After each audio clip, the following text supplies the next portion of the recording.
¿Cómo están, amigos? Nosotros estamos haciendo los preparativos para conectarnos con Francisco Rojas. Manolo Corso siempre está ahí. Yo creo que Manolo fuiste un destacadísimo scout, ¿no? Está siempre listo, Manolo. De verdad que necesitamos mucho de eso, ¿no? en nuestro país. Estar listo para cualquier eventualidad, ¿no? Importante. Es muy importante. Bueno, y vamos a ver qué pasa con Francisco Rojas. Debe estar conectándose, pero me quería referir de entrada a este asunto de Diosdado Cabello. Quiero tomarlo por ahí. Diosdado Cabello ha dicho que con motivo de su estadía en un centro de salud, que seguramente no fue uno de los que está en peor estado, seguramente escogieron lo que puede ofrecer los mejores servicios equivalentes a su gran jerarquía. Entiendo que es el hospital de Fuerte Tiuna. Y ha dicho como un reclamo que no era posible que en ese hospital, cuando él fue a usar los servicios de la ducha, etcétera, no había agua por tubería. Quedó asombrado y más o menos textual llamó a todo el mundo para que esto se corrigiera. Bueno, eso es ahí, pero señor Diosdado, hay millones de venezolanos que tienen tiempo que no ven llegar agua por tubería. Hay millones de venezolanos en situaciones muy precarias, muy precarias. Eso revela que ustedes, que se han propuesto hacer una revolución, que ustedes que han transmitido el mensaje de solidaridad, de reivindicación social, bueno, todas esas cosas, están desconectados. O sea, este asunto, ese reclamo que usted mismo publica en las redes que hizo, revela que están absolutamente de espaldas a una terrible realidad que vive el venezolano en su mayoría, en cualquier lugar del país. Y no hay que ir hasta Monagas.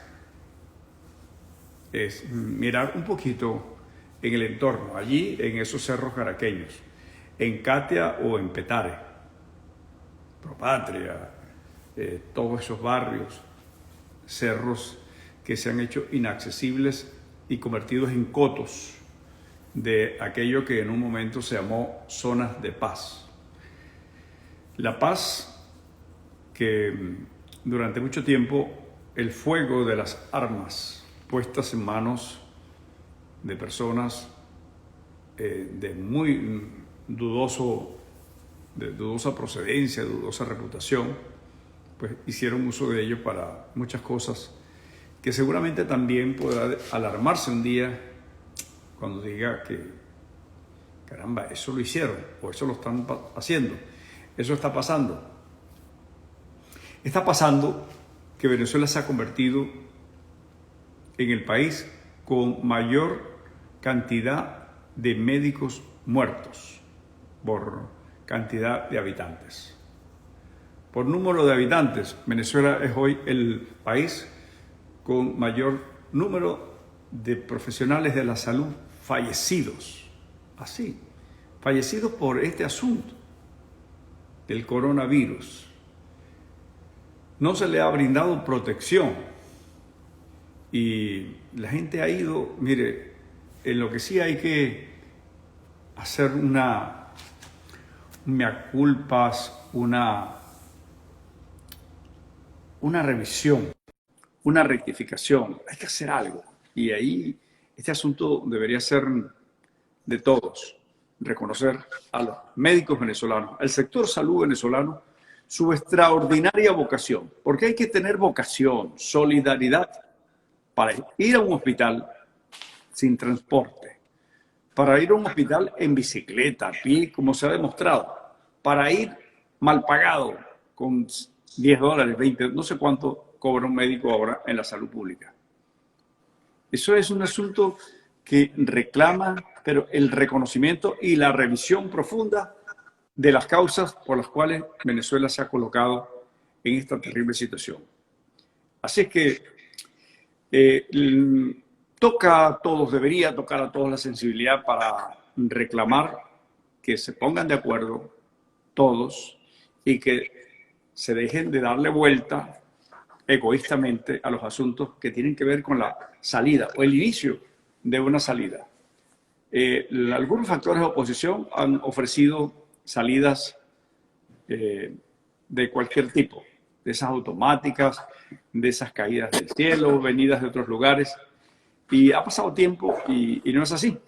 Entonces hay que buscar un escenario donde realmente se pueda discutir acerca de salidas, porque eso lo necesita todo el país. Bienvenido, Francisco Rojas.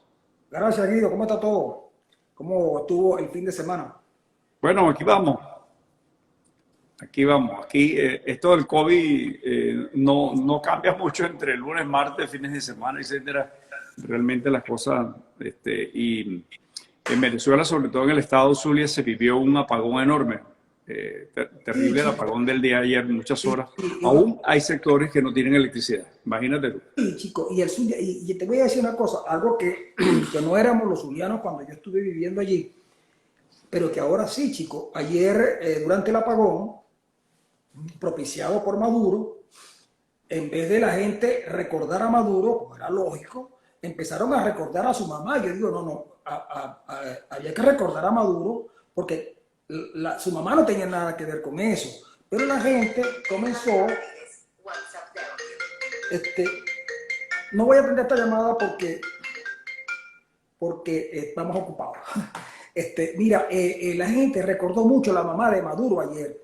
Y yo dije, ¿qué ingratos son los zulianos? ¿Cómo se van a poner a recordar a su mamá cuando a quien tenía que recordar era Maduro, ¿no?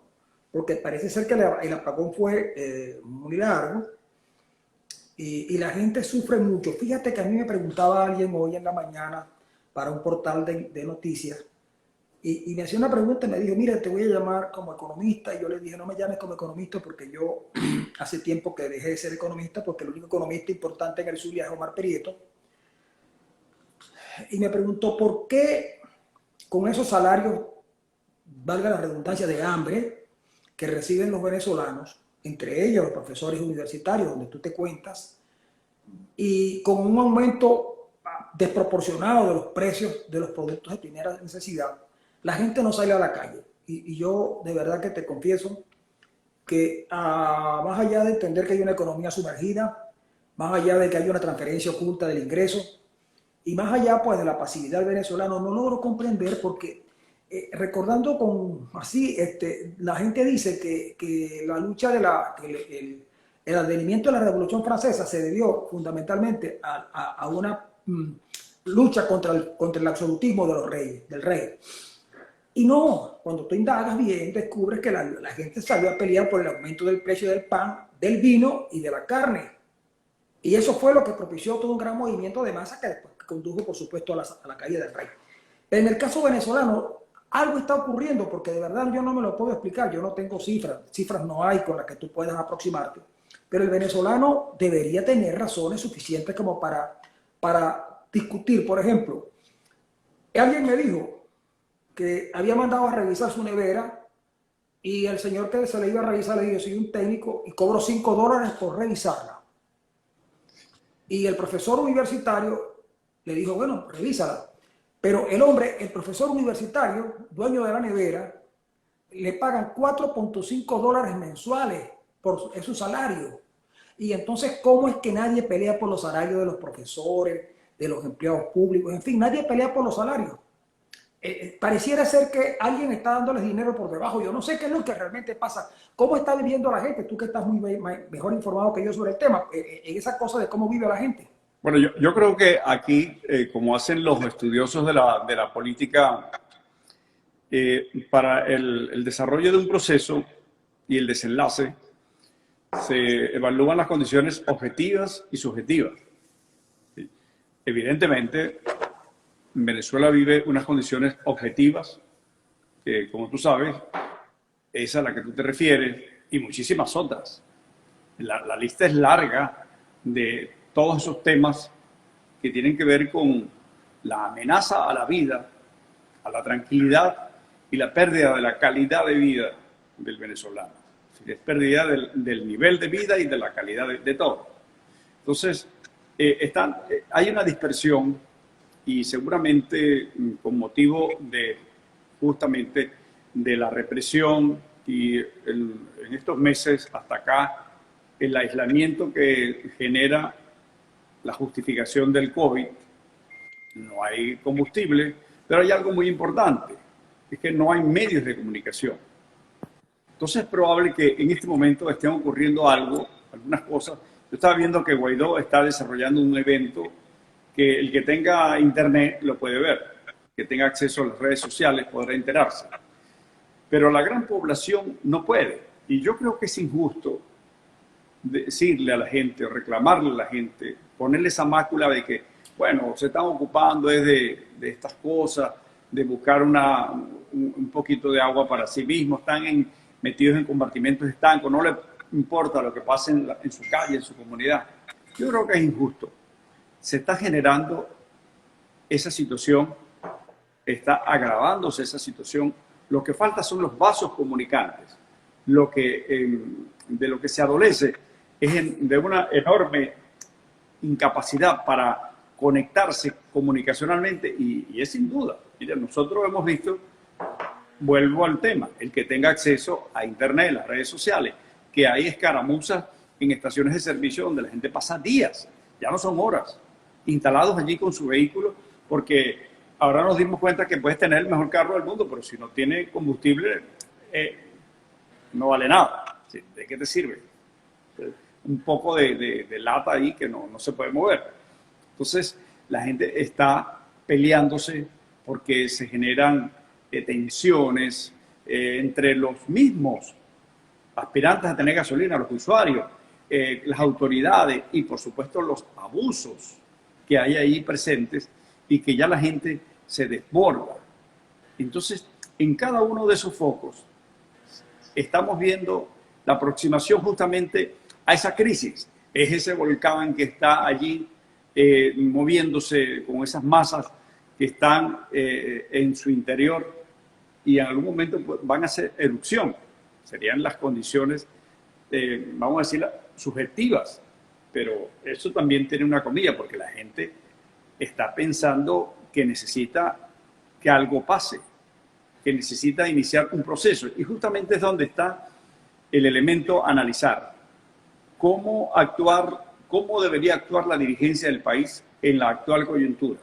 Se está hablando de unas elecciones que incluso las establece la Constitución, pero Maduro se encargó de desarmar toda la estructura política tradicional, los partidos, etcétera, porque en el fondo está diciendo yo voy a llamar a elecciones porque corresponden constitucionalmente, pero no quiere que haya elecciones, porque no las gana en condiciones normales, ni siquiera en condiciones como las que hubo en 2015, donde a pesar de todas las cosas y lo que nosotros vivimos en el Zulia, todas las cosas que hizo Arias Cárdenas y el chavismo en el Zulia, y Guanipa ganó porque la gente se unió y la gente defendió sus actas en las mesas y la diferencia fue importante y no pudieron echar para atrás. Entonces, yo creo que son cosas que hoy día reclaman la atención y no para ponerse en un proceso académico, discursivo, etcétera. Es que hay que dar respuestas concretas a la gente que la está viviendo y está esperando que algo suceda. Yo creo que en esa atmósfera está el país. Por cierto que hablando de Guanipa, el TCJ, en una de sus actividades naturales y normales, decidió que ya el partido no es de quien a ellos se lo había adjudicado, ¿sí?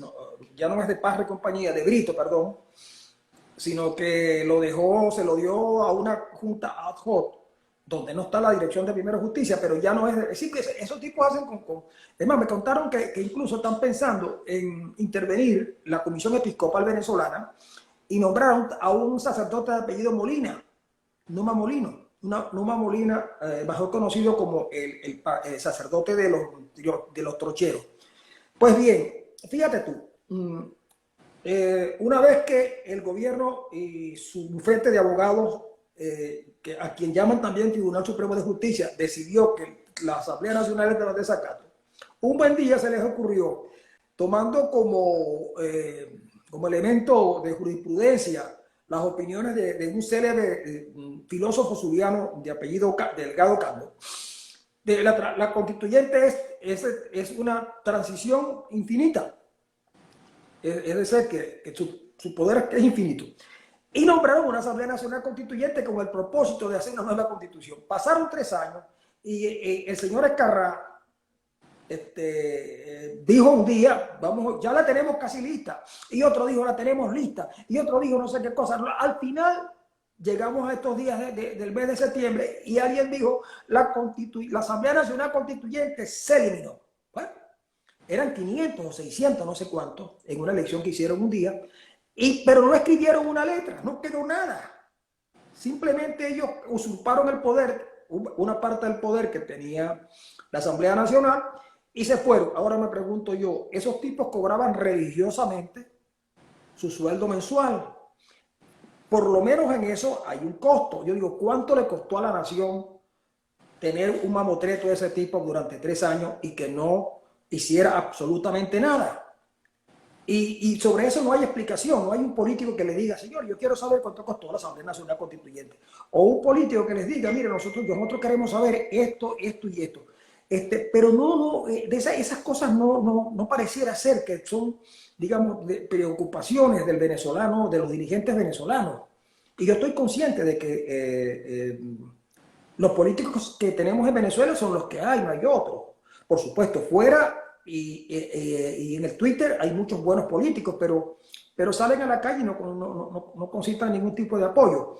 Pero lo cierto es que se fue la Asamblea Nacional Constituyente, no dejó nada, y nadie es capaz de decir, mire chicos, nosotros queremos saber qué pasó con esto. Es decir, y Maduro sí dijo, vamos a respetar, la Constitución no puede ser violada, las elecciones son o haya pandemia o no haya pandemia. Maduro, que ha violado la Constitución cada vez que ha querido. Y entonces no hay quien le diga, pero bueno, un momentico, vamos a hablar de estas cosas claras, porque en fin de cuentas se trata de una decisión muy racional. Hay cosas que son racionales que tú no las puedes evitar. Vamos a ver, mira, la pandemia, la parte de dinero, la organización del CNE, es decir, el equipo de automatización, etc. Y no se sabe si la Fuerza Armada está en condiciones de hacer el Plan República con la logística que se necesita en esos casos. Entonces nadie dice nada y nos quedamos en un limbo donde lo que se está discutiendo es si Capriles le aceptó un golpe a Guaidó, o como dice Rafael Poleo, que Capriles va contra Guaidó y Leopoldo López, que si no se unen, porque él da por descontado que no están unidos, lo va a liquidar Capriles. Y mucha gente me dice, bueno, yo tengo recelo de lo que hace Capriles, pero no lo considero un traidor, y además habría que haber movido las aguas a ver qué pasa, porque es que de verdad habíamos entrado en un inmovilismo que pasó primero por 3 cosas que fracasan. Una, el cese de usurpación. 2, gobierno de emergencia. Y lo último fue lo de la unidad nacional. Ellos hacen una reunión con 23 partidos, más 4 importantes figuras parlamentarias, pero luego hay detonantes.